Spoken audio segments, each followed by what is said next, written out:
Okay, we're going to get started with the Community Development Committee. We are missing both our chair and our vice chair. So if the members of the committee, which we do have a quorum, if a motion could be made to nominate a presiding officer, I believe Alderman Florian has actually volunteered to do that. Make a motion. Motion to name Alderman Florian as temporary presiding officer. Is there a second? Second. All right, all in favor? Aye. Alderman Florian, you have the chair. Thank you, Stu. I'm pulling the agenda up. So let's call to order the Community Development Committee meeting on November 4th, 2024 at 5:07. Can I have a roll call, please? Chairman Hayes, Alderman Felix, Alderman Florian, Present. Alderman Donenworth, Present. Alderman Martinez. Present. Thank you. And we barely have a quorum, correct? Okay. Can I get a first and a second to approve the minutes of the October 7th, 2024 meeting of the Community Development Committee? So move. Second. Thank you, gentlemen. Are there any questions to this motion? Roll call, please. Alderman Florian, Aye. Alderman Donenworth, Aye. Alderman Martinez. Aye. Thank you, gentlemen. Motion passes. Item 2, audience time. Do we have anyone here that would like to address the committee? Okay. You don't need to sign up for the committee. You can just come on up. You need to come to the microphone, though, so we can hear you, please. But there is an issue, right? Yes. And I'll time you the 3 minutes, sir. Give me a second.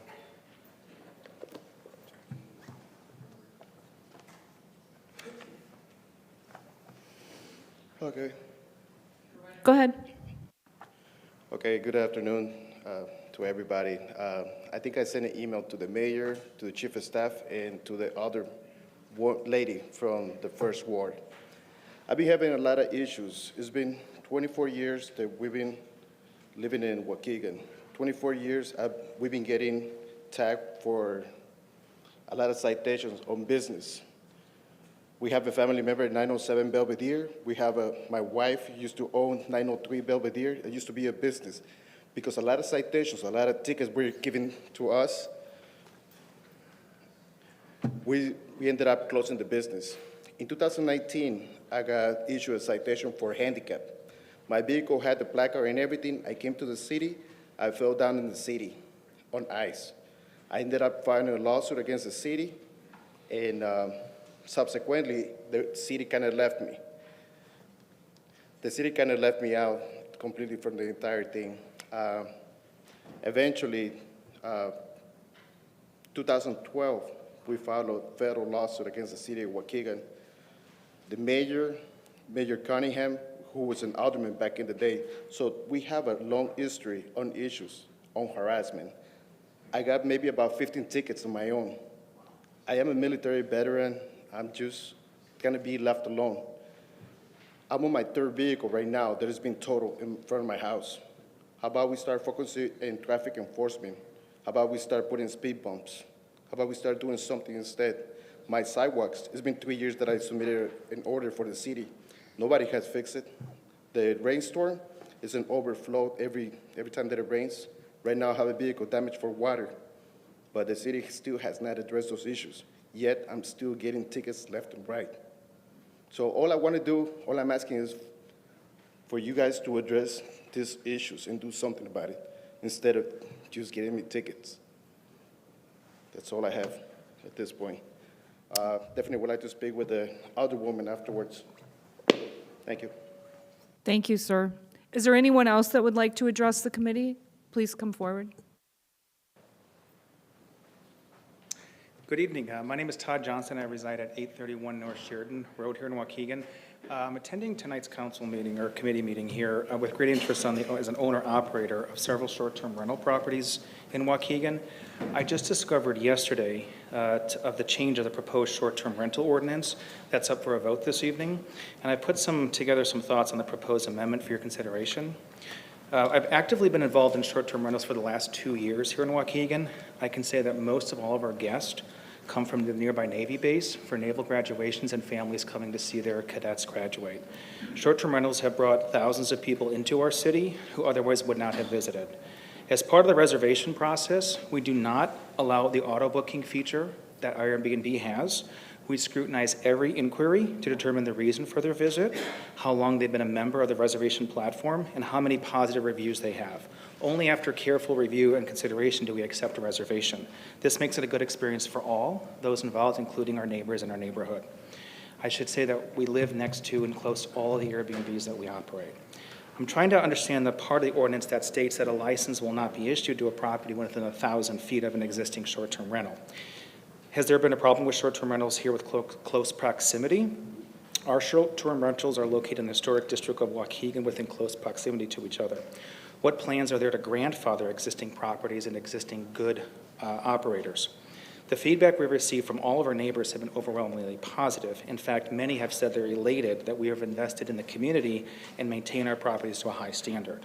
The proposed ordinance also states that there can be no more than 100 short-term rental licenses issued in Waukegan.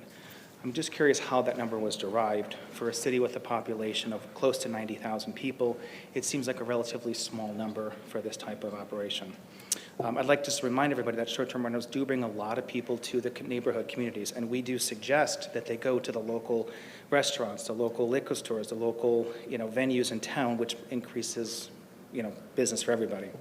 I also have a question on the parking requirements. When discussing short-term rentals, one needs to realize that most of the guests arrive in groups. Whether it's by their car or by plane, they come in large groups, and we've never had more than 3, one exception 4 cars at one time. Most come in 1 or 2. I do certainly support that the city is looking at properties to make sure that they're both safe for residents and neighborhoods. So I support what we're trying to do here. But I want to make sure that we do some careful consideration that there is an appeals process or an exception process if the proposed ordinance is voted on for people who have demonstrated a track record of maintaining a high-quality property that does not disturb the neighbors. To conclude, I'd like to make sure that Waukegan deserves to have a well-thought-out and equitable short-term rental ordinance, and that extensive research of the neighboring community ordinances should also be done to make sure that Waukegan crafts the best ordinance it can. As such, I ask that a vote be held over so thoughtful discussion and additional research can be had to make sure the city ends up with a thoughtful representation of on Thank you, short-term sir. rentals. Thank you. Can I get a motion to seat Alderman Hayes? Motion. Second. Okay, and all in favor? Aye. Okay, and then should I do a motion to turn the chair back over to him, or? You could also seat Alderman Oh, Felix. Alderman Felix, sorry. A motion to seat Alderman Felix? Motion. Second. Thank you. All in favor? Aye. Okay, and then do I need to make a motion to turn the chair over to him? You can just abdicate. Oh, okay, I turn it over to you, Tom. Sorry, I wanted to use a $5 word for giving up power. Sorry.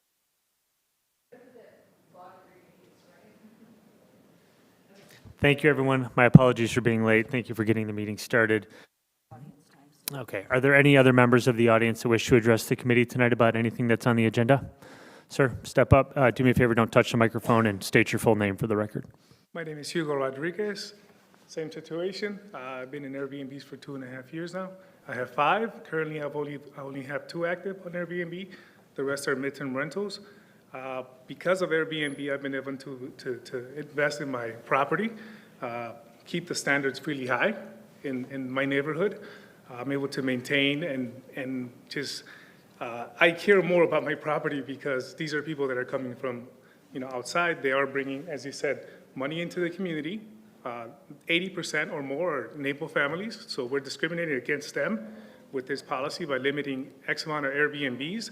I think, for example, in my neighborhood, there's a bigger problem next door where they haven't done anything to that property in over 10 years, and now we're going to be, let's say, harassed by our city government with these new implementations, and I think that's a problem. I didn't prepare for any of this because I just found out about it this morning, and I'm here. I agree with 100% of what you're saying. I think it's wrong, and it doesn't make any sense. But the other thing that I do want to talk about is regarding a ordinance violation that I got for a new parking lot that doesn't exist. I didn't install new asphalt, but I instead just seal coated the 3 parking lots in my neighborhood, and also convinced the neighbor in the front who has a restaurant who has also hadn't touched her parking lot over 10 years. We redid the whole thing. Someone came out, Erica Taylor came out, gave me a violation notice. I called her 6 times. I've left her 3 voice messages. I haven't heard anything back. I went downstairs earlier before I came up here. I tried to get help from the secretary downstairs. No answer, no way to reach her. I just need this to go away because there was not any new asphalt being installed on my property. So those are issues that we should probably address instead of, harassing Airbnb owners who are only improving the community overall. And I'm providing jobs too. So that's it. Thank you. Thank you very much, sir. Anybody else that wishes to address the committee? If you could, sir, please state your full name for the record. Keith E. Turner. Not funny. Thanks, Tom. Yeah, I just want to, reiterate or state that I support with the statements that these gentlemen have made in regards to their properties. I also want you to consider something like this where we're not only putting significant regulations on these businesses, but also there's reference to taxation. And if we're going to do any sort of taxation, I think we need to have a public hearing beyond this committee meeting, certainly before it goes to full council. So that would be my recommendation, that this be held over for a full public hearing. Thank you. Can I? Thank you, Alderman Turner. Alderman Felix? Yeah, well, just wanted to make sure we're aware. This is on the regular council meeting, right? This is not even on this one? It's on the committee meeting, and then it's up for the general council meeting as well. Oh, so it's in this committee currently, right now? It is, yeah.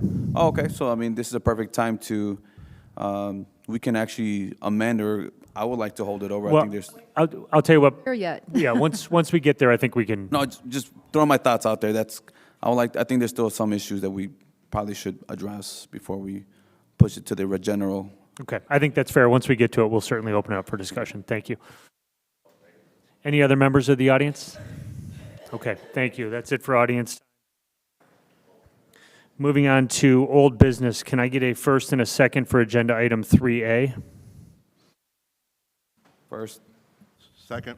First by Alderman Felix, a second by Alderman Martinez.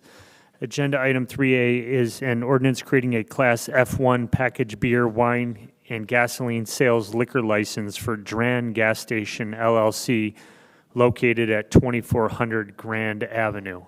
Are there any questions to the motion? Alderwoman? Is the applicant here? Okay. When you were here, was it 2 weeks ago, 3 weeks? A month ago? Has it been a month? Yeah, at the last meeting, you said you were going to come in the next day with a management agreement. Did that happen? Yes, I have sent it in. He did? Yeah, it was in the packets. Oh, okay, I guess I got bad information then. Sorry, I talked with Sean and I have emailed it in. Okay, and so that was all up and running since July? Is that? According to how it is dated, yes, it was dated. I mean, I don't have a notarization date on it, but this isn't something that gets notarized. It doesn't get recorded against property. So it is dated that there was a property transfer in, I believe, June, and that, the contract was entered into on June 25th. Closing was on July 31st, and that this management agreement would basically continue on until basically until the license had been granted, if it's going to be granted. Okay, and then with the issues about the business plan, was that corrected as well? Yes. Okay, all right, thank you. Thank you. If I can just say, I also met with Mr. Patel. We spoke. I've been in his business. He's running a good, clean business. I know there were some questions there for a minute about the process with the liquor, but he's satisfied. I think you're very contrite of what happened, and I see nothing wrong, so I support that for you to sell. Thank you. Is your business in the third ward? Yes. Okay. Any other questions? A question here. Alderman Donilworth? Yeah. Okay, you admitted to selling alcohol without a license, correct? The last time you were here, Under you were my selling it corporation, yes. under an agreement? Yes. Okay.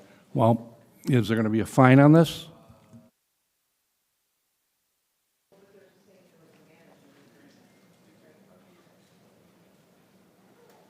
So we were not notified of the management agreement when this had happened. I mean, technically, the prior owner is still operating.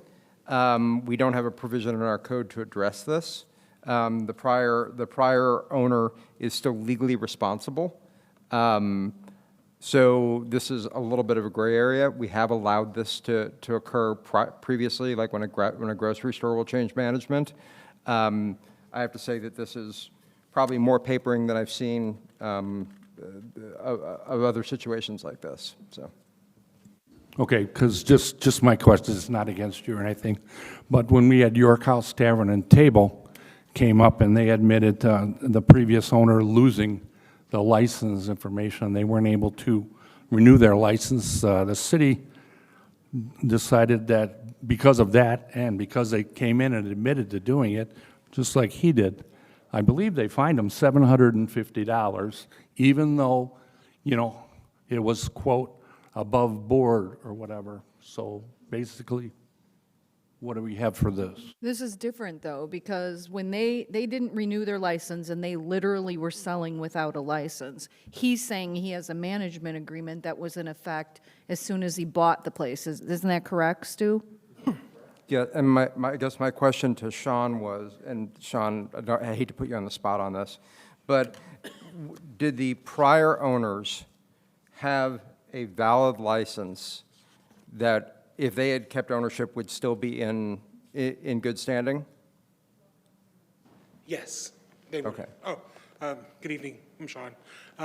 Yes, they would have had a license that would have. So allowed- the difference here is that Graham Enterprises paid for a full-year license, and it was in effect when they sold the property and entered into this management agreement. I believe with the York House that what had happened was that there was a failure to renew, and there was a period when there was no valid license. And I understand that this is a purely legal distinction here, but in this case, there was a valid license that was continuing. If Graham Enterprises had held onto the property, it would still be valid today, and Graham Enterprises is still legally responsible right now. And that's what I meant when I say he was contrite. First thing that came out of his mouth was, "Hey, I'm sorry, what I did was dumb. It won't happen again." So I appreciate his honesty. At least he brought it. He didn't have to bring it to our attention, but he did. Very concerned. He told me if we do have a problem with the loitering on Grand Avenue with the homeless, but I'm satisfied with the answer he gave me that he's going to make sure that make sure the place is clean and do his very best to try to keep the loitering down or to a minimum or just not serve to them. So when I spoke to him, I was very impressed that he was contrite in the fact that he's willing to amend to change and have a successful business. So. Thank you. Thank you. Any other questions? Roll call, please. Thank you, Mr. Patel, for being here. Thank you. Alderman Florian, Aye. Alderman Donenworth, Aye. Alderman Martinez, Aye. Alderman Felix, Aye. Chairman Hayes. Aye. Motion passes. Can I have a first and a second for agenda item 4A? So move. Second. First from Alderman Martinez, a second from Alderwoman Florian. Agenda item 4A is an ordinance amending chapters 14 and 20 of the Waukegan Code of Ordinances regarding short-term rentals. Are there any questions to the agenda item 4A? Alderman Felix. Yes, one of the few things that I wanted to bring up for discussion for us is that the 48 hours limit It has to be no less than 48 hours. Let's see here. Just looking at Airbnbs, usually, I mean, sometimes they stay overnight, maybe a few hours. I don't think that that's something that we should be limiting. What do you guys think? Chair, would you like me to run through kind of a summary of what's in the ordinance, whether it's going to be held over or whether you're going to vote on it tonight? Yeah, I think that'd be really helpful. Then we can at least discuss it for a little while, try to get the meeting back on track from a time perspective. That'd be great. Thanks, Stu. If anybody would like extra copies of this, we happen to have extra copies of this ordinance. If you'd like to see it while we're discussing it tonight, we can put it over there. Okay, so Corporation Counsel was asked to work with staff to prepare regulations with regard to short-term rentals. Short-term rentals come in a lot of forms, and many communities throughout the Chicagoland area have taken it upon themselves to impose different levels of regulation. Some communities have actually banned them outright. Other communities have allowed them with regulations, and often the concerns that arise with short-term rentals is that you are basically taking a commercial use and putting it into a residential area. And as the economy has changed, and we see things like Vrbo, Airbnb, and then the pandemic had people, swapping houses or living in, trying out other neighborhoods because they could work remotely. The view of what is an appropriate use in a residential area has changed a whole lot. I think we can recognize that. And so every community needs to consider if they want to regulate this use and how they want to regulate this use. I think that the draft ordinance that is before you tonight, which I'll summarize, is a thorough but definitely not the strictest regulation. But this is absolutely a policy decision to make. But just to summarize very quickly, a short-term rental unit is defined as any dwelling unit that is used for rental by a transient guest for a period of shorter than 30 consecutive days that is not a hotel or motel. Basically, if you rent to someone for 30 days, you get tenants' rights. So a short-term rental is what is less than 30 days, and then what is everything that is not a hotel or motel under a unified development ordinance. What this would do is it would require persons who are renting out dwelling units for short-term rentals to get a rental license, and that rental license would require inspection of the premises by the city. It would be a one-year license, and it would require the persons renting out the licenses. Oh yeah, thank you, that's much better. It sets some regulations on short-term rentals, including a maximum occupancy based on what's in our building code. Units may not be rented for less than a 48-hour period. This is the issue that Alderman Felix raised. Many communities have adopted the minimum 48-hour period to avoid units being rented out as party houses just for one night. So the idea is that you have to rent it for at least 48 hours. The draft ordinance requires the posting of security cameras, and the ordinance also requires for separate buildings, for homes, that they must be separated by at least 1,000 feet from other existing short-term rental units, except if you're in an apartment building, then no more than 50% of the units within an apartment building may be short-term rentals. And then to ensure that short-term rentals are not taking up street parking, I mean, we talk about street parking being an issue constantly here, is that every short-term rental unit should have its own dedicated off-street parking space. and that dedicated off-street parking space has to be on a concrete pad or asphalt. It can't be on dirt, it can't be in the front yard. And then finally, one of the issues, and I think it was raised by Alderman Turner, was the question of a tax. Most short-term rentals are booked through sites like Airbnb or VRBO. What this would require is that if you're renting your house out like a hotel, that you would pay the city's hotel motel tax. That is something that a number of communities have done, and it is something that sites like Airbnb, VRBO, and the like have the capability to add in local tax into the charge. So it is something that is automatic. It's not something that would be a burden necessarily unless someone was just renting out, basically their house on Craigslist, which would be a very different matter. There is right now in the draft ordinance, a limit of 100 short-term rental licenses. And that is based on the number of listings that we found of existing short-term licenses, which are not regulated at all right now. So all of those numbers, everything we've talked about here tonight, is something that is up for discussion. And we're happy to talk more. Those were put in, why staff recommended them, why other communities have done that. But this is a complete policy decision. Right now, there are not regulations on this type of use. Some communities have had regulations in place for over a decade.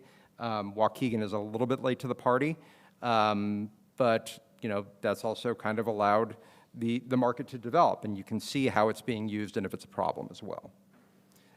That's my summary. Thank you, Council. I really appreciate that. Alderwoman Florian? Thank you, Stu. That was very helpful. I have a couple of issues with some of the stuff that's in the ordinance based on some of the feedback I've gotten from the community. It's a little unclear to me because in one place it says it's going to go in effect in 10 days, and another place it says it's not going to go in effect till January 1st. So I think we need to clear that up. I mean, it's already November 4th. I don't see making people pay a license fee now and then again on January 1st. That seems a little onerous. Plus, it doesn't give them much time to come into compliance with some of this stuff. I think the 1,000 feet thing, although I understand why you're saying it, we have some people who've already bought 2 units next to each other. And because they've been running a business and have had no complaints and whatever, I think we should somehow make a way for that to happen. And I also have a little bit of a problem with limiting it to 100. I don't quite, I mean, Waukegan's a big community. And because we're saying 100, there's 9 wards, so that's a little over than 10 apiece, but it's not going to necessarily be distributed equally. We could end up with 100 in the 6th and 7th ward and then none somewhere else because they got them all, or I don't know. I'm not sure I understand the 100 thing. So, okay. So anyway, I don't know if some of these issues we can hash out tonight or if it makes sense to hold it over so we have a little more time to digest this and talk with the community. I'm not sure. Thank you, Alderwoman Florian. Alderman Felix? I think it is a good idea to maybe hash out more of the details, but yeah, it's good to discuss it here, I mean, publicly, in front of the people.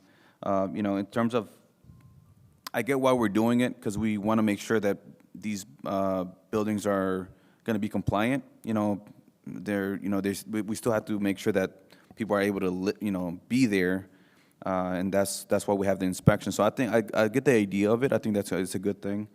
I just don't think that we should be super, regulate everything about it. And I understand, but again, for the 48 hours, I mean, for people not having house parties, that's why we're giving these guys a permit.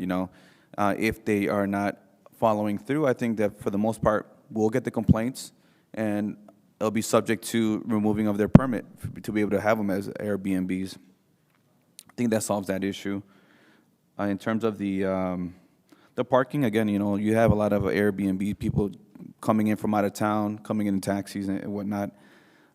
In my opinion, I think we should make it as not as regulatory as possible, and then come in with the ideas as we see these issues come up. But I haven't heard of any issues for Airbnbs. The only thing that I have heard about is people with current rental, or current properties that are being rented for long term, and those rentals have issues with parking. I haven't heard of any issues with the Airbnbs, but for the most part, we're going to put all these regulations, or we're thinking of course, we're having a discussion, right? But we haven't even addressed the current regular rental permits. I think that, again, in my opinion, we should be as clean as possible, and as things come up, then maybe we can amend it and fix it for those issues. But Airbnbs, I haven't heard any issues. Alderwoman Bolton. Yes, I just wanted to say I had asked them to bring this to council because I wanted this to be addressed almost a year ago. So I'm glad that we're talking about it, and we're discussing the pros and the cons of this. So I just wanted to say that. Shout out to it. I'm glad we're finally addressing. And I appreciate those boundaries that we're setting in place. We hear both sides, when it's beneficial, when it's not.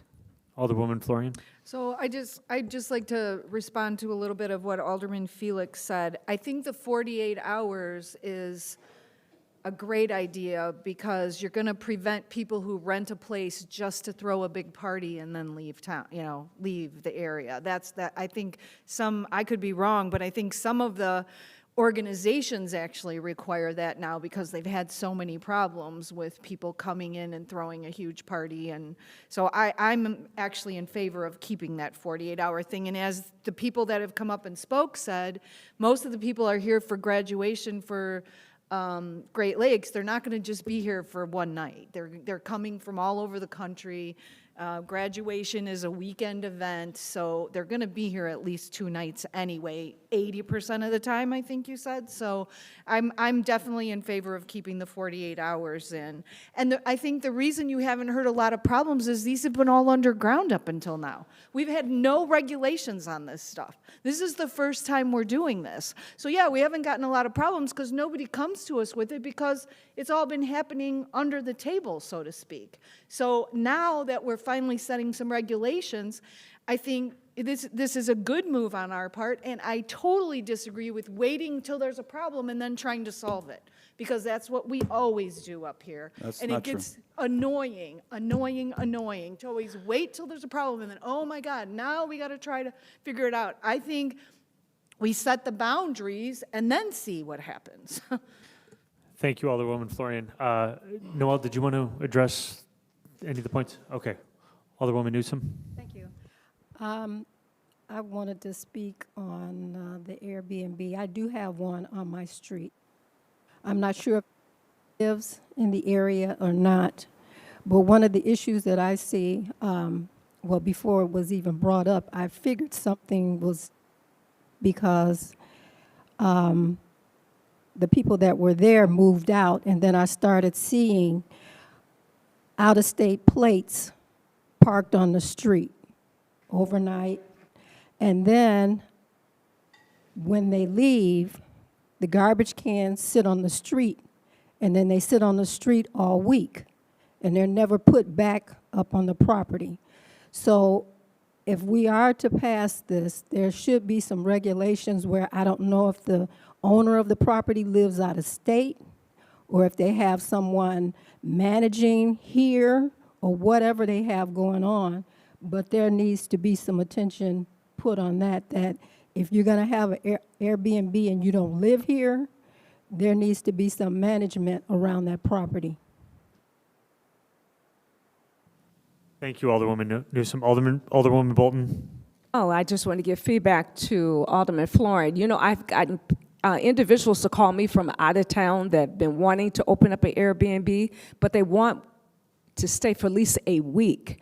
So with that being said, can we, for future discussion, discuss something a little longer than 48 hours? I think longer than 48 hours is permitted. It's nothing shorter than 48 hours as drafted. Yeah. I'm sorry, speaking to Mike, I'm sorry. A week is fine. 1 day is not. It's more Oh, than 48 okay. hours or more. Thank you for clarification. Okay. Thank you. Alderman Donilworth, I believe you wanted to say something, and I think this will be our last comment, and then Alderman Felix had made mention of holding this over. So, Alderman Donilworth? Yeah, I'm agreeing with what is being said here, but we still need, more public comment, more public input. I think we need to hold this over at this point in time. Okay. Did you want me to answer the question about the number? Sure, just for everyone's edification, thank you. The 100 was not an arbitrary number. Several of the city staff people researched how many Airbnbs or VRBO units existed in Waukegan. Again, none of them have business license because we haven't had a licensing opportunity for them. On their research, they estimate that there are 72 to 75 of them. So we selected a number that was 25% higher than that, recognizing that we might not know of others that exist that would want to become legal. And that's always a number that you can change if there's a significant demand. Thank you very much for that. Remind me, Alderman Felix? Not to what's on here, just for the public, can I say something really quick? Certainly. This is a good time to email your alderman. Please show us proof or give us situation scenarios as to why you think some of these are good or bad ideas. That way we can put that into account when we're discussing this. This is a good time to do it. I mean, it hasn't even gone through this committee, so it's a good time. Okay, thank you, Alderman Felix, that's helpful. Thank you, everyone, for your comments and for your questions, and thank you to those that came out tonight to speak on this topic. Is the motion to hold it over until the next meeting? Okay, all right, I don't think we need a vote on that. Moving on to agenda item 4B. Can I get a first and a second? So moved. Second. First from Alderwoman Florian, a second from Alderman Donilworth. Agenda item 4B is a resolution approving change order number 1 with Deegan Group for the Fansteel Soil Remediation Project Engineering. Are there any questions to this agenda item? I have a quick one. I saw a letter that said that the request for the change order was $6,000 and change, maybe $6,900 for some trash and debris removal. I think this may have been addressed earlier, but I just can't recall. But they are looking for a $19,000 change order. So can you just help us understand the difference? Yes. Excuse me. So the original contract was $105,866. That included some of the work for all of the federal and state reporting. This extra expense of $67.65 for the debris removal, there's also $15,000 of remaining work for all of that reporting, which is about $1,800 different from the original contract. So there's $1,800 remaining in the original contract for that work, and we're adding here $21,700. So it comes to a change order of $19,908.42, adding the two items, the extra reporting work and the debris removal work. Okay, and that takes the total contract price up to $125 and change, is that right? Correct. $125,774.42. Okay. All right. Thank you for the explanation. Are there any other questions? Roll call, please. Alderman Florian? Aye. Alderman Donenworth? Aye.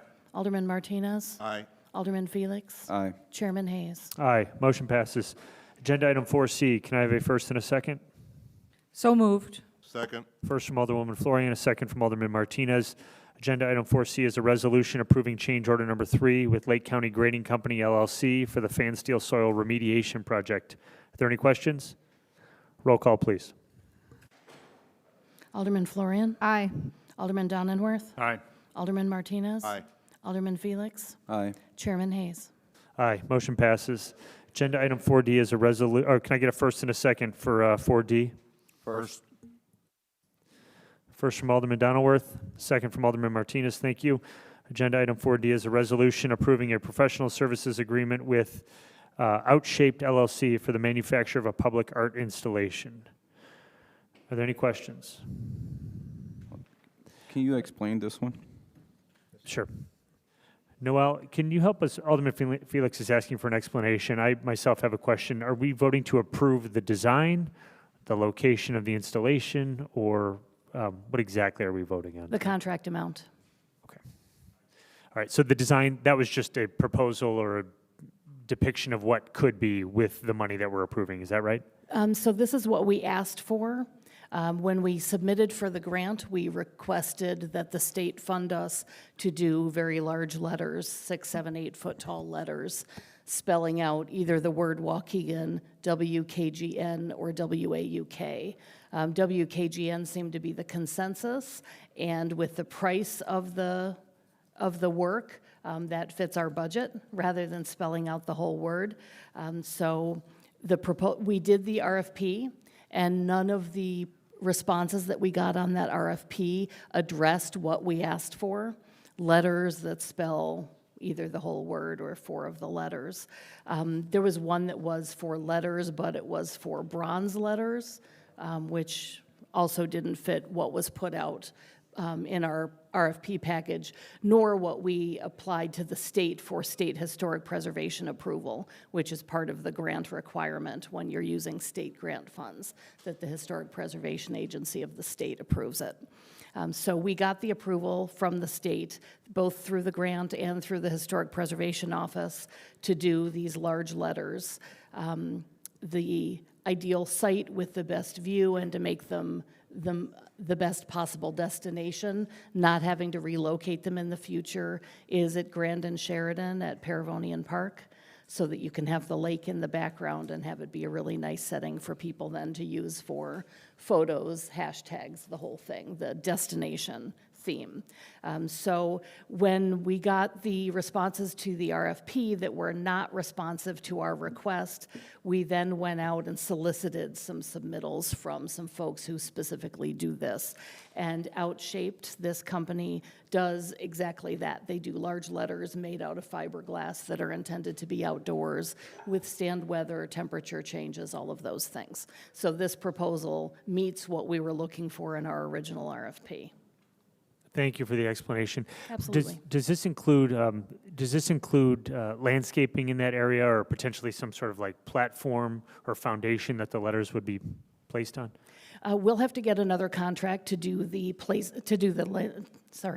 the concrete pad that the letters will be mounted on, but that should fall within the grant as well. We believe that price will fall under the grant price. Okay, so we're not voting on anything having to do with that right now. It's really just approval of the funds to be used for this project, right? Yes, Okay. to get the letters manufactured and delivered. Okay. Alderman Felix? Just to confirm so we're clear, right? This is to choose this person, this company to do this, right? That's correct. I think we should have, I don't know if the alderman got any input on this. I did not. Now, on the last one where we chose the one for the wall that we're doing, I got solicited to make sure to look over it, at least to give my opinion on it, since it's going in the 4th ward, and so is this. But on this, I didn't get any solicitation, or I've been hearing about it through the social media. That someone else is interested about it, but no one has ever reached out to me about this at all. I don't think it's appropriate to. Have you guys been reached out to? If I could just say, I did look at the artist's rendering, and the location, the way you have it is on Genesee Street. I don't know how we're going to choose the location, but that area does not complement it at all. It's just a blind area. So, like Alderman Hayes mentioned, I hope that there's some kind of landscaping around it, and there's a more of an attractive location to put it in that corner there. I seen artist rendering, but I don't approve of the location, so I'm hoping that that's not where we want to place it. There's nothing there in the background where we have This picture? that's in the Yes. corner. So this is just an example rendering to show a space that was identifiable as Waukegan because of the building in the background, so that everybody would know that they were looking at Waukegan. But this is not the location that's been and selected. that's what I This just is a wanted- future development site. Thank you. I just wanted to make sure, because there are some areas more scenic that we have in Waukegan that it can complement it better than put it there in the corner where there's nothing there. It's just nothing but land back, nothing but dirt. Thank you, So, Alderman but thank you, Martinez. thank you. Yeah, I think it'll go, it sounds like it's potentially going at Grand and Sheridan. We're voting tonight just on the contract to manufacture the letters. Alderman So- Felix, did you have one more question, or can we vote? I would like to hold this over. I don't think it's appropriate. You're saying to manufacturers, this is to choose the company to do it. That's not appropriate. I mean, I think I want to look at what the options are. I know we're in a rush to use the money because we have till April to make sure that we used it. But I think this is a little too fast. I mean, again, I didn't get solicited to look at the options or what we're gonna do. I don't think that's appropriate. So we do have a challenge with it because the grant funds have to be expended, meaning we have to have been billed and paid for them. We did the request for proposals process, had it out in the public and available for people to respond, had the detail about what we were looking for, and some sample locations. This was part of the packet that went out, this image showing the letters. The narrative said, I can read it to you. The community has expressed interest in public art that welcomes visitors and residents into the downtown, while also providing an opportunity for photos and gathering. There were many comments on artwork that spells out Waukegan and draws people to the downtown. Using that feedback, the city has decided to designate $125,000 of the funding towards a sculpture spelling out Waukegan. The sculpture will welcome people to the downtown, provide space for photos and connection while connecting to the unique Waukegan identity. The identity sculpture will be painted and displayed along the east side of Sheridan Road. The plan of action for the Waukegan identity sculpture is to identify a manufacturer or sculptor to build the letters, work with a committee of city staff and community members to identify themes for the different letters, commission an artist to paint the letters, and install the identity sculpture along East Sheridan. So that was what went out in the request for proposals. And as I mentioned, we had 3 respondents to that request for proposals. None of them proposed what we were asking for. So as is typical when we have a request for proposals or a bid package out, if there's no responsive return, then you do the next thing. So in this case, that was us soliciting businesses and people that make letters that are suited for outdoors, so that we could. Because I'll be honest, look, again, for the wall mural that we're gonna do, I went over it and they showed me all the options, and I can see that some people didn't really comply or meet what we were asking for, right? That's on the other one. On this one, I didn't get to see anything. I mean, it's in my ward. I mean, I would like to look at the information before we vote on it. I don't think it's appropriate to vote on it now, and I didn't get an email or anything like that regarding this. Okay, Alderman Felix, you're requesting that it be held over? Okay. Yes, please. Any objections to the holdover? All right. It'll be held over until, is it December 2nd? Is that the next meeting, I believe, for community development? Okay. Thank you. Thank you, everyone, for yes. I'm sorry, could I request that we consider it on another committee in 2 weeks? We do have the grant timeliness deadline. If we don't spend the money within the grant period, we will lose the money and not be able to apply it to something else. So if we could have permission to put it on another committee in 2 weeks, How unless about we're having a finance? special committee. Yeah, I have no problem with that. That's fine with me. Okay. All right. When does the expense have to be incurred to satisfy the grant? I'm going to ask Rachel Canton from my staff to come forward. Yes, so the grant period in total ends in the end of June, but we need to have all of our money spent by mid-May. Keep in mind that the manufacturing of these letters is going to take 8 to 10 weeks. Then we need to consider shipping as well as installation, so it is kind of a priority to get this done quickly.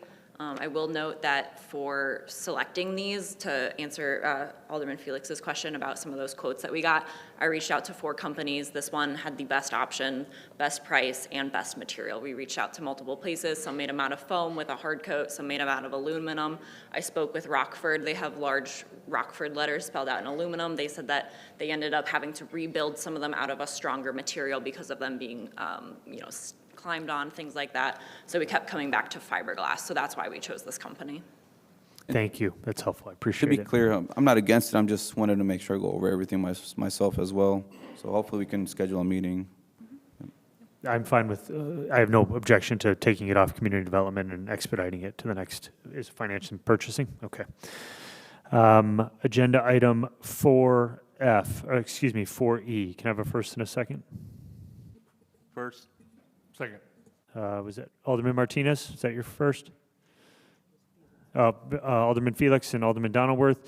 Thank you, guys. Agenda item 4E is a resolution approving an intergovernmental agreement with Northern Illinois Land Bank and appointing a community representative and alternates. Any questions? I have a question. Do we know who the community representative is? I'm the primary representative, the Director of Planning, Zoning, and Economic Development. The alternates would be a member of my staff or the Building Commissioner. Great, thank you. Any other questions? Roll call, please. Alderman Florian? Aye. Alderman Donenworth? Aye. Alderman Martinez? Alderman Martinez? Aye. Alderman Felix? Aye. Chairman Hayes? Aye, motion passes. Agenda item 4F, can I have a first and a second? First. Second. First from Alderwoman Florian, second from Alderman Donaldworth. Agenda item 4F is a resolution authorizing amendment number 2 to the intergovernmental agreement between the City of Waukegan and the Regional Transportation Authority contract number IGA 201762 for Pace Bus Route improvements to expire on December 31st, 2028. Any questions? Roll Yeah, call. I'm sorry, what actually is that? I mean, what are they going to do? Is it somewhere on Washington Street? I kind of, what is the work that they're doing here? What are we approving here for this? Okay. The city engineer will come up and answer your questions. Thank you, Alderman Martinez. Good afternoon, council members. This project was kickstarted back in 2017 through the CMAQ grant. It's the project along Washington Street that will install 3 bus shelters, provide RV crossings along certain streets, make the ADA compliance, also install bus paths along the route, and in addition, a bike shelter at the metro station. We received either approval this year, 2024, 7 years later, in June. So now we're looking to extend that to phase 2 and ultimately seek construction before the deadline, which is 2028. With the either approvals, the budgeting time, it'll be 1 year every phase, and construction is projected to begin in 2026. Any other questions? We're good? Thank you very much. Roll call, please. Alderman Florian? Aye. Alderman Donenworth? Aye. Alderman Martinez? Aye. Alderman Felix? Aye. Chairman Hayes? Aye, motion passes. Can I get a first and a second for agenda item 4G?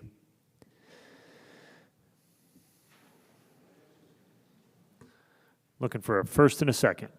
First. First from Alderman Martinez. Second. Second from Alderman Felix. Thank you. Agenda item 4G is an ordinance creating a Class A1 tavern with outside services, Class A tavern, liquor license for Chicken Miche LL, located at 318 Belvedere Road. Are there any questions? Alderman Guzman? Can you bring him up here? Is the applicant present? Okay, thank you, sir. If you don't mind addressing the committee, if you could state your full name for the record. Scott Kranz. Thank you, Mr. Kranz. Alderman Guzman? The problem is with the background check that came up. What is the status on that? Because what was briefed about is that something popped up and then, I'm sorry, can you hear me? I was wondering what happened with a background check, that something popped up and it was like, I guess, concerning or something like that, and they couldn't tell me exactly what it was, if... It was in the documents that were posted, at least in executive content for the alderpersons. I didn't see it either, but let me check.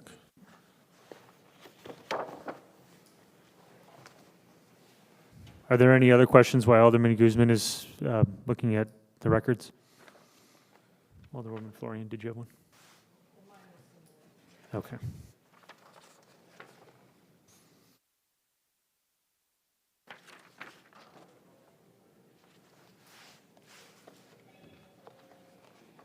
Do any members of the committee have any questions for the applicant? Does he meet all the requirements being met? It's my understanding that the requirements have been met. It's my understanding that a background check was conducted, and I don't know to what extent we're able to discuss background checks up here. I know I reviewed it. Will he be willing to elaborate, maybe help us out with, I know there's limited information that you'll be able to give out, what is it that you'd be willing to elaborate? I guess, I think, okay, rather than talking obliquely, I think let me take a look at this and perhaps hold this over. I would also appreciate, you have it. some heads up. The applicant has a copy of his background check, which it sounds like he's happy to share with you. Nonetheless, I think, sir, we might end up holding it over until the next meeting, which would be December 2nd. Is that what is there a request being made from an alderman on the committee? I have no problem holding it over if there's a documentation issue. I have it here, if you just,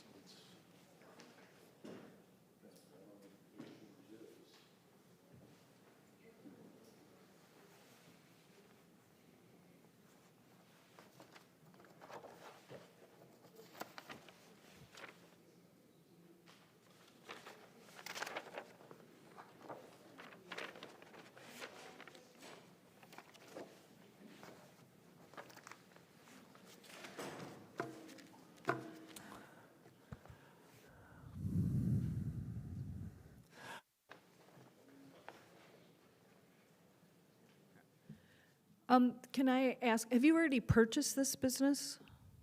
Pardon? Have you already purchased the business? Yes. And are you currently running it? No, it's not yet. Okay. When do you anticipate taking over operations? I believe, when, December? Yeah, December, the first In week of December, if possible. Okay. Next month. Is alcohol being sold on premises now? No, No. it's closed. It's closed, okay. Oh, yeah, yes. No, I wouldn't dare do that. Glad to hear it. No.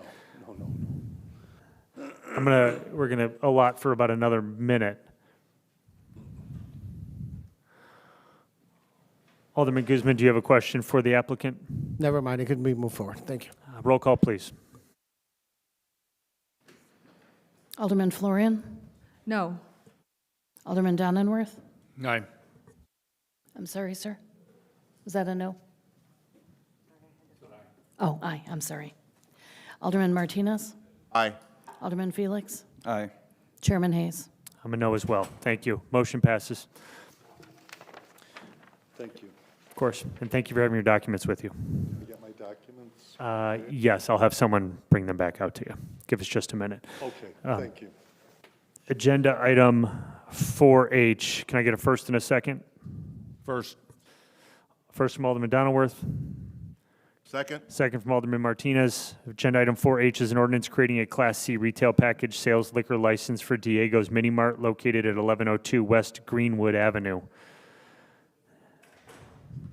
Are there any questions to agenda item 4H? Alderwoman Florian. Thank you, Chairman. Are the people proposing this license here? Oh.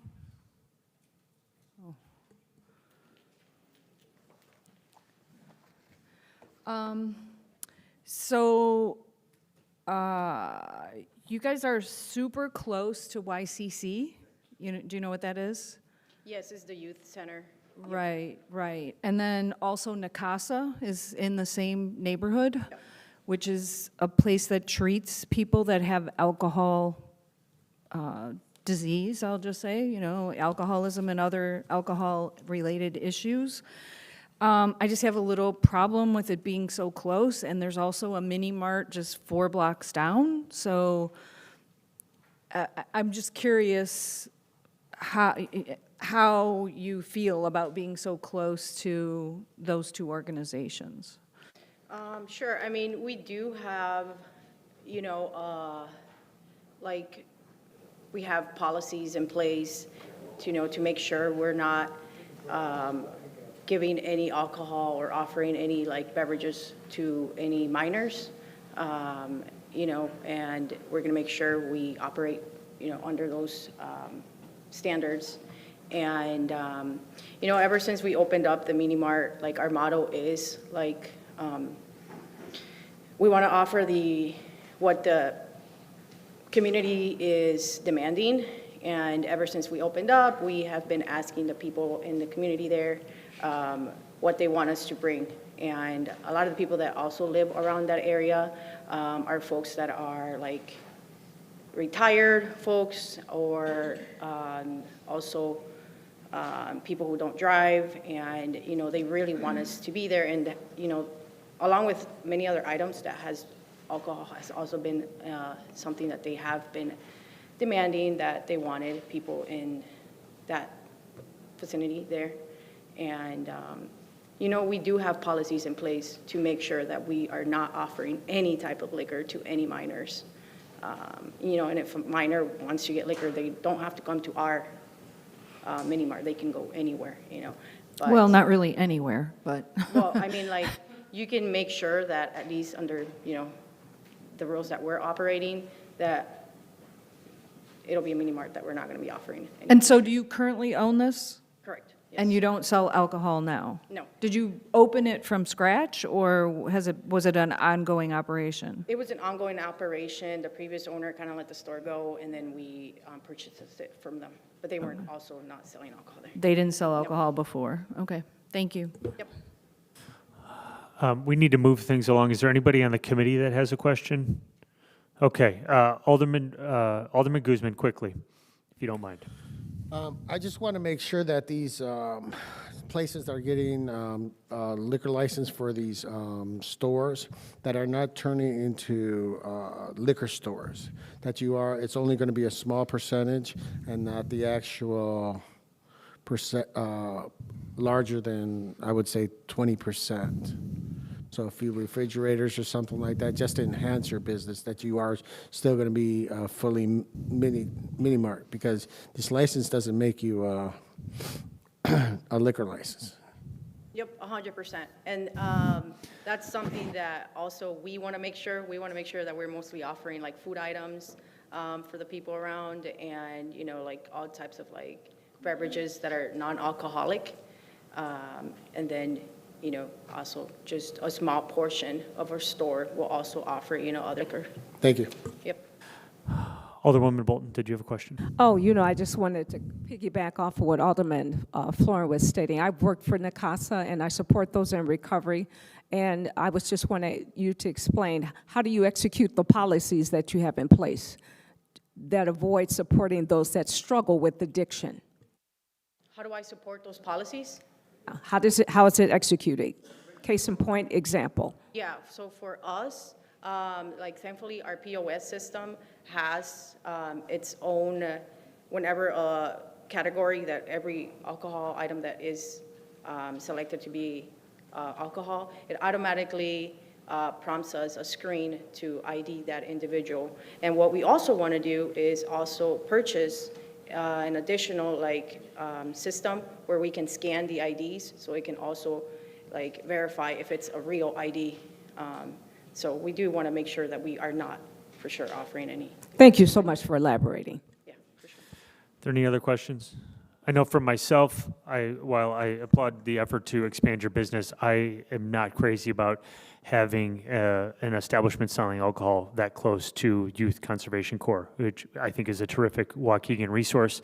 And along with NACASA across the street, I think if we're going to support at least YCC, it's not our job to keep adults in recovery from exercising their bad habits, though I certainly don't want to make it any easier. I don't know that that's our role, but as it relates to YCC and having a youth organization that close, I'm not crazy about having alcohol sales within a stone's throw. So I'm just putting that out there. Nonetheless, I do thank you for being here tonight. Also a church. Thank you. All right, if there are no other questions, roll call, please. Alderman Florian? No. Alderman Donenworth? Aye. Alderman Martinez? Aye. Alderman Felix? Aye. Chairman Hayes? No. This will still proceed to, though, actually, what was the total on the votes there? It was 2 or 3. Okay, it'll still proceed to General Council. I don't know if it's on tonight's agenda or not, in 2 weeks. So if you don't mind coming back for the next meeting, there may be questions then. Yeah, absolutely. Thanks for being here tonight. Last item on tonight's agenda is agenda item 4I. Can I get a first and a second? So move. All right, a first from Alderman Martinez. Second from Alderman Donilworth. Agenda item 4I is an ordinance creating a Class P coffee shop liquor license for Euphoria Nutrition Cafe LLC located at 2202 Grand Avenue. Are there any questions? Is the applicant here this evening? If you could come up and state your name.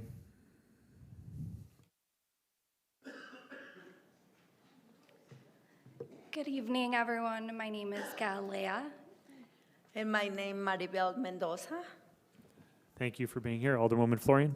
Thank you, ladies. I just wanted clarification on page 15 of your application, and I think the staff corrected this, but I just want to hear it from you. It said you could use your location for a daycare. Are you using your location for a daycare? No, we are not. Okay. And did you ever intend to use it for a daycare? No, when we initially did the contract, it was like a possibility, but we right away removed that from the contract, and we decided to do a coffee shop.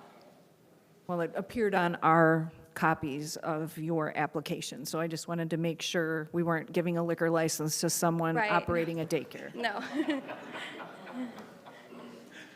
That would be a new one for the city council.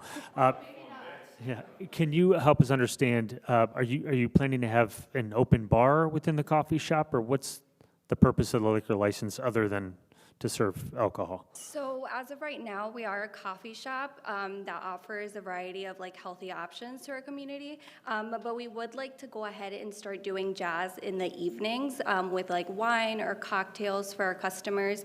As of right now, we are doing like live jazz at least like twice a month. So we do want to continue offering that to our community and in the evenings, not just like during the day, because I know that a lot of us obviously have work during the day. So we want to offer that on like weekends and evenings as well. Okay, thank you for that. Just a point of clarification. I took a quick look at the ordinance, but does a Class P license allow for this to serve cocktails, or is it just beer and wine? This is a test. This is a test. This is actually our first application in my experience, for a Class P. I would have to really dig into it, but I think it should allow for, it's a pouring license, so I think it should allow for it. I'm not too much of an expert, but I did Google it, and it classifies that it is all cocktails, but it is during a certain time period, so it's 12 p.m. to 8 p.m., which is the hours on our application. Okay, thank you very much. Yep. From that with our city ordinances. All right, thanks, Sean, and thank you for being here tonight. Are there any other questions? And Sean, sorry, just for clarification, it does allow them to do live music? Yes, yes. Alderman Donilworth. Yeah, when you're talking about, alcohol and stuff, a lot of it, you were talking about like Bailey's for coffee and things like that. You just wanted to have that different option, and then you have the alcohol too, but that's your main ideas. Right. And I'm sorry, as of right now, our hours are 7 to 7 p.m. If we would like to expand for like jazz to be until like 10, is that something that we should correct on our application now, or? I talked to Sean about it, and he'll direct you to what needs to be done. Okay, any other questions? Okay, roll call, please. Alderman Florian? Aye. Alderman Donenworth? Aye. Alderman Martinez? Aye. Alderman Felix? Aye. Chairman Hayes? Aye, motion passes. Reports and communication, there being none, just as everyone can see, but agenda items J, K, and L have been postponed until the December 2nd meeting. A motion to adjourn. So moved. Second. All right, all in favor? Aye. Any opposed? All right, we are adjourned at 6:14. Thanks, You guys are everybody. good. You guys are good. Thank you.